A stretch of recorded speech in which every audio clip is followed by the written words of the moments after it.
Don't stop believing. Na, na, da, da, da. Listen, y'all know Journey has given us some phenomenal moments on this channel. Steve is I don't know what to say about. You know what it is about Steve?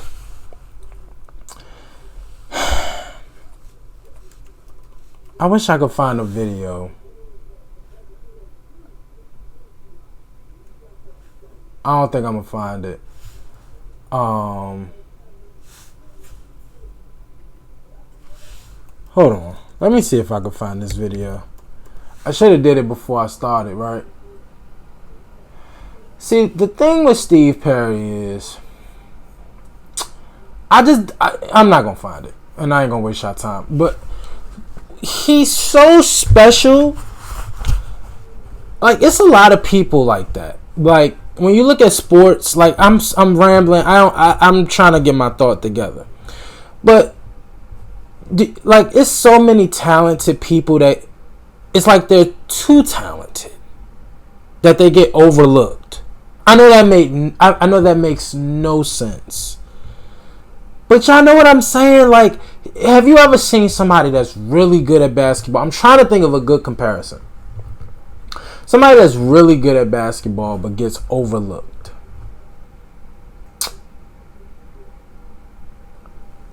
Like, you don't even though they're great and they reached a certain level of success, you still don't appreciate them enough. Like Kevin Durant.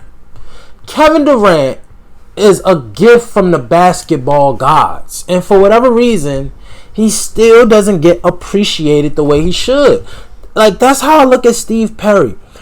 He's so good, and he still don't get the credit. Like, I outside of We Are the World, his little spot in We Are the World, I wouldn't have really known about Steve Perry if I didn't start doing reactions to Journey.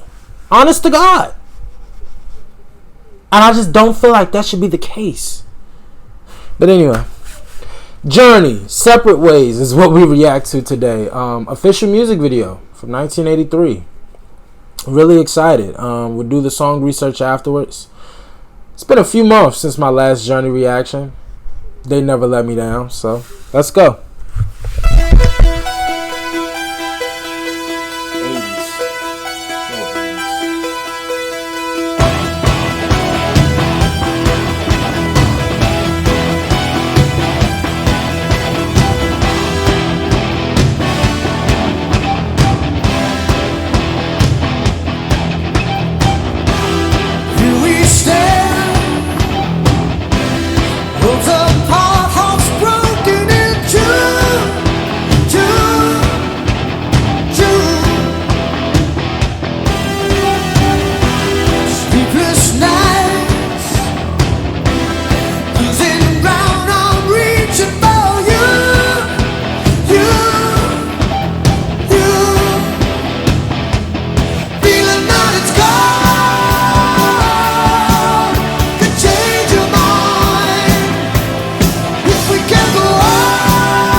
Now, I was about to say the synthesizing keyboard.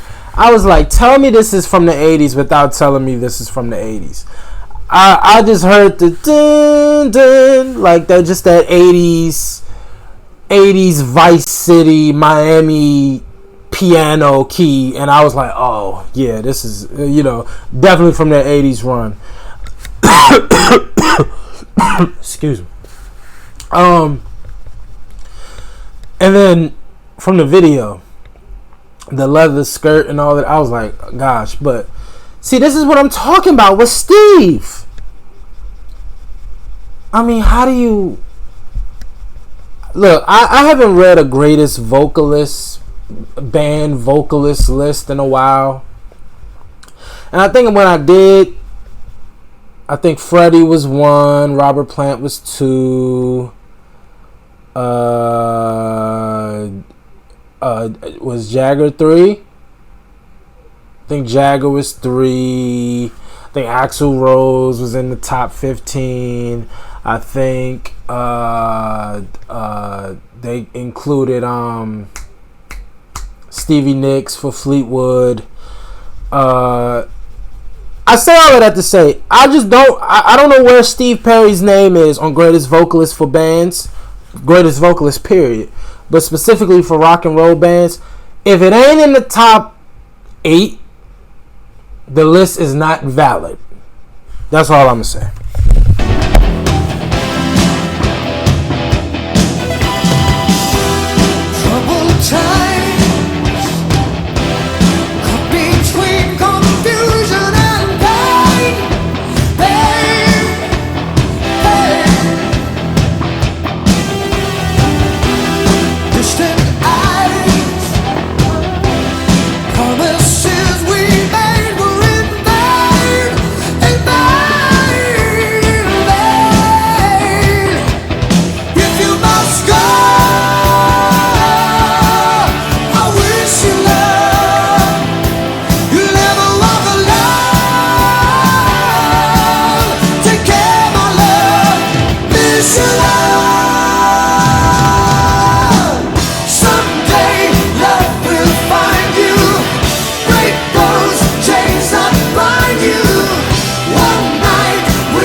Damn, Steve. I mean, Steve can sing the draws off a man. I mean, forget singing the panties off the women. Steve can sing straight up boxers off a man. Now, I ain't speaking for myself, but I mean, Steve is just a different kind of beast, man. Like, it don't make no sense to be singing that good. Now, can I just say, I've never seen a bass like that before. If that was a real bass or just something for show, for the music video, y'all let me know. But I've never seen a bass like that. That's one. I really like the music video in a weird way. I feel like that, if you just saw the Kendrick Lamar, Not Like Us, I feel like that shipyard kind of look to a music video, it's kind of always gonna work. This is a fun location, in a weird way. And I feel like this was one of the more heavier songs that I've heard from Journey. Like, a lot of it, we heard ballads and we heard kind of soul, very sultry and soft songs. We heard a couple of real rock. But I feel like this one was by far the more heavy. I would love to know how they classify this. How do they classify it? They classified it as hard rock. Yeah, this was harder than anything I've ever heard from Journey. At least in my opinion. Recorded for their albums Frontiers and released as a single in January 1983, it peaked at number 8 for 6 consecutive weeks on the Billboard Hot 100 and spent 4 weeks at number 1 on the top tracks chart.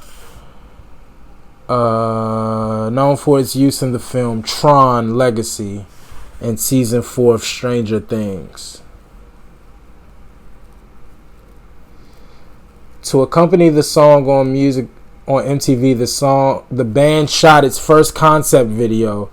It was a difficult experience for a variety of reasons and received mixed reviews from critics. I liked it. I didn't think it was bad at all. Recorded in New Orleans, Louisiana. Columbia Records. Jonathan Cain and Steve have songwriting credit. It was written and composed in 1982 during the Escape Tour. It is not certain when it was first performed live.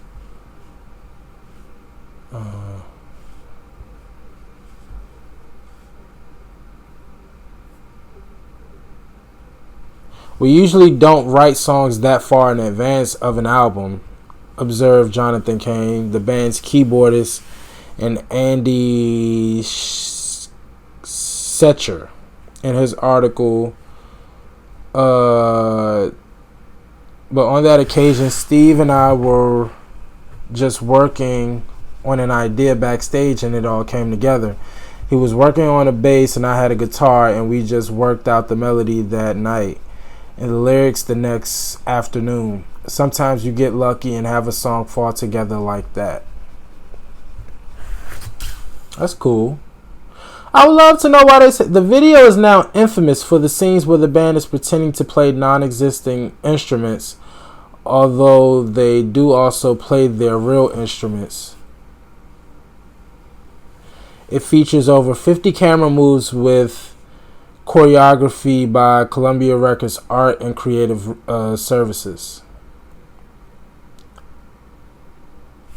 The music video was first for Several Ways was the first single for which the band shot a choreographed video.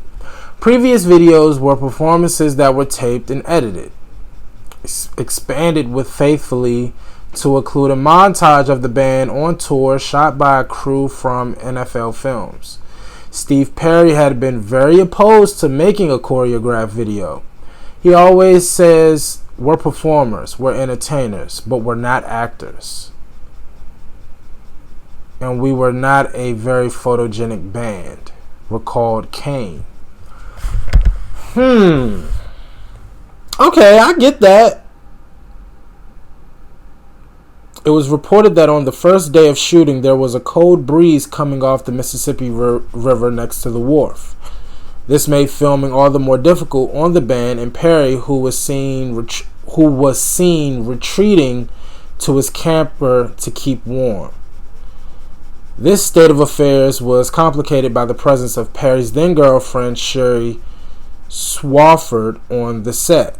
Not only had the band been told that they could not bring wives or girlfriends to the shoot, the other members hated Swafford and her effect on Perry, which created considerable tension. She was reportedly very jealous of the young woman in the video, local model Margaret Olmsted, and kept demanding Olmsted be taken out of it. There was a big kicking and screaming session, Cain recalled later. Sherry was giving Steve a very bad time about that girl. Perry had also just gotten his hair cut short, which Cain found inexplicable since the singer's previous hairstyle had been rocking.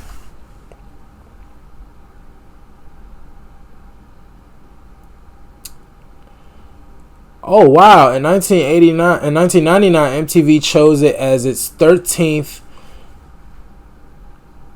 on the 25 worst videos of all time. I mean, come on. I mean, yeah. Okay, was it a little cheesy? Sure. But it's a lot of stuff from these 80s music videos that I personally find corny. But I wouldn't just... It wasn't that bad. Was it that bad, y'all? Maybe I need to sit here and watch it again. But I didn't think it was that bad. I thought it was kind of fun. I liked some of the shots. I'm going to turn the volume down. I liked the shots when they were all together.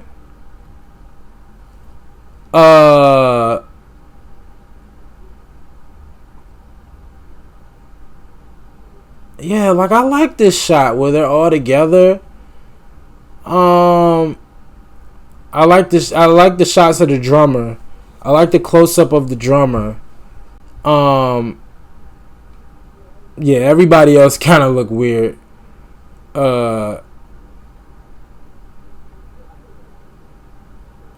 I like this shot. I like this shot of him moving throughout the war. I like that. I like that shot. I love this shot of the drummer. Now these shots, these little profile shots of the model, and then but that's so 80s. I see that in a lot of 80s videos. That actually, I love. Granted, this is kind of cheesy, the four-headed shot, but I like it. I like that. I love this shot of all of them together with them, with the camera looking up at them. I like that shot. This shot of them two looking together with the model walking in between. Again, that's a very 80s shot. I'm not mad at that. I don't think this is one of the worst music videos I've ever seen. I've seen some bad music videos. I don't think this is one. I really don't. Y'all let me know what y'all think. But as for the song, I really, really enjoyed the song. Steve Perry definitely stole the show. Definitely another one of those songs where he just tears it up. He tears it up. Again, very 80s, but I like 80s. I like that synthesizer piano sound. And I enjoyed it, man. I can't get over the music video and how they trashed it just now. I really don't think it was that bad. They talked about their fashion sense. I mean, it's the 80s. It's the 80s. All of them look crazy. But it's and they said they don't like Steve's fashion sense. Steve might have the most modern fit, the fit that might have aged the best out of all of them. Granted, I wouldn't be caught dead wearing what Steve is wearing, but he might actually. Well, no, my man right here playing the fake Kane. Kane this is kind of fly. I don't know what kind of shoes those are, but those are fly with the jacket, with the suit jacket. That's actually fire. But everybody else look crazy. But it's the 80s. Everybody look crazy. I cannot believe they trashed this video. I can't believe it. I can't. Y'all let me know how y'all felt about this song and this video. I'm very curious. Do y'all think this aged poorly? Yeah, y'all let me know. Alright. As always, comment, and subscribe. I appreciate y'all for watching. Until next time with Journey. Peace.